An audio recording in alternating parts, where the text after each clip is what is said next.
నమస్తే, నేను మీ Janam TV Shankar. Welcome to Janam TV Shankar analysis. జడ్జితో బీజేపీ ఎమ్మెల్యే బేరసారాలు. ఏ కేసులో బీజేపీ ఎమ్మెల్యే జడ్జితో బేరసారాలు ఆడిండు? ఆ జడ్జి ఏమన్నాడు? జడ్జి బీజేపీ ఎమ్మెల్యేకు సపోర్ట్ చేసిండా? బీజేపీ ఎమ్మెల్యే కుట్రల్ని బయటేసే ప్రయత్నం చేసిండా? ఏంటి అనేటువంటిది ఈ అనాలిసిస్ లో పూర్తిగా మీ ముందుకు తీసుకొస్తున్నా. చూస్తున్న అందరికీ ధన్యవాదాలు పేరు పేరున. సబ్స్క్రైబ్ చేయండి, లైక్ చేయండి, షేర్ చేయండి. మీ విలువైనటువంటి సలహాలు సూచనలు కామెంట్ రూపంలో తెలియజేయండి. అధికార బీజేపీ ఎమ్మెల్యే ఒకరు ఒక కేసులో తనను ప్రభావితం చేయడానికి ప్రయత్నం చేశాడని సాక్షాత్తు జడ్జే చెప్పిండు. ప్రలోభ పెట్టడానికి నేరుగా సంప్రదింపులు చేశాడని కూడా చెప్పాడు. అది కేవలం నోటి మాటల ద్వారా చెప్పడం కాదు, రాతపూర్వకంగా పేర్కొంటూ ఆ కేసును విచారించారని ఒక జడ్జి స్వయంగా బహిరంగంగా ప్రకటించడం బీజేపీ పాలిత బీజేపీ అధికారంలో ఉన్నటువంటి మధ్యప్రదేశ్ లో ఈ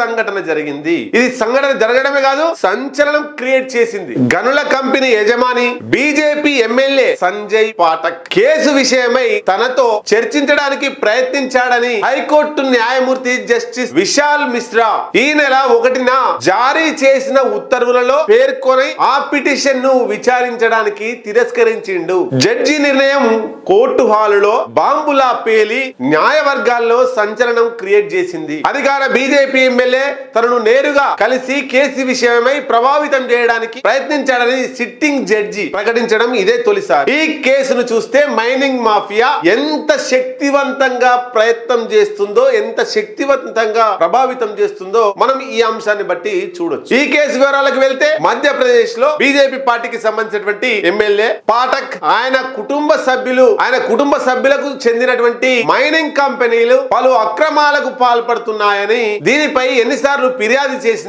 దర్యాప్తు సంస్థలు ఏం చర్యలు తీసుకోవడం లేదంటూ కాట్నీకి చెందిన అశుతోష్ మను దీక్షిత్ ఈ ఏడాది జూన్ లో మధ్యప్రదేశ్ హైకోర్టును ఆశ్రయించాడు. ఆ సందర్భంగా జడ్జి ఈ రకమైనటువంటి విషయాన్ని వెలుగులోకి తీసుకొచ్చిండు. ఇది జరిగిన కొద్ది రోజులకే ఎమ్మెల్యే మైనింగ్ కంపెనీల్లో ఎమ్మెల్యే చుట్టాల మైనింగ్ కేసుల్లో అక్రమాలు జరిగాయని మైనింగ్ శాఖ ప్రకటించింది. అతనికి చెందిన 3 కంపెనీలకు సంబంధించిన 443 కోట్ల రూపాయల జరిమానా విధిస్తున్నట్లు తెలిపింది. దీనికి అదనంగా జీఎస్టీ కూడా చెల్లించాలని ఆదేశించింది. ఈ క్రమంలోనే ఈ కేసు విషయమై న్యాయమూర్తిని ప్రలోభాలకు గురి చేయడానికి, ప్రభావితం చేయడానికి బీజేపీ ఎమ్మెల్యే పాఠక్ ప్రయత్నించారని ఈ విషయాన్ని బట్టి అర్థమవుతుంది. చూడొచ్చు మనం కొన్ని రాష్ట్రాలలో కేంద్రంలో బీజేపీ ఎమ్మెల్యేలు, ఎంపీలు, కేంద్ర మంత్రులు ఇట్లా న్యాయస్థానాలను కూడా ప్రభావితం చేయడానికి, డబ్బులు ఆశ చూపడానికి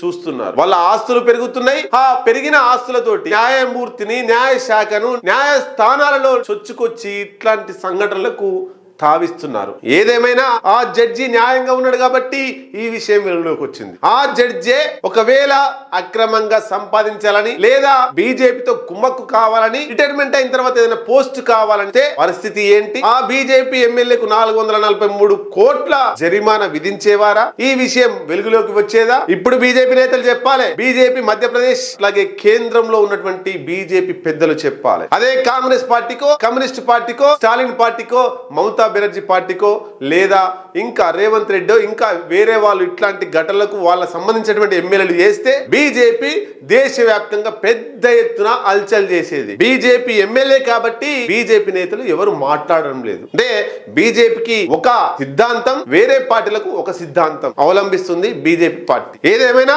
నేను చేస్తే సంసారం, ఎదుటి వాళ్ళు చేస్తే వ్యభిచారం అన్న చందంగా బీజేపీ ప్రవర్తిస్తుంది. ఏదేమైనా మధ్యప్రదేశ్ కు సంబంధించినటువంటి ఎమ్మెల్యే పాఠక్ ను ఆయన మైనింగ్ సంస్థలన్నీ కూడా బ్లాక్ లిస్ట్ లో పెట్టి ఆ ఎమ్మెల్యేను బర్తరఫ్ చేసి ఎమ్మెల్యే పదవికి రాజీనామా చేపించి బీజేపీ పదవికి రాజీనామా చేపించి ఇంటికాడ కూర్చోబెడితే అట్లాంటి ఎమ్మెల్యేలు మళ్ళొకసారి న్యాయ వ్యవస్థ వైపు చూడడానికి భయపడాల్సిన పరిస్థితి ఏర్పడుతుంది. దీని మీద మీ కామెంట్ రూపంలో మీ అభిప్రాయాన్ని తెలియజేయచ్చు.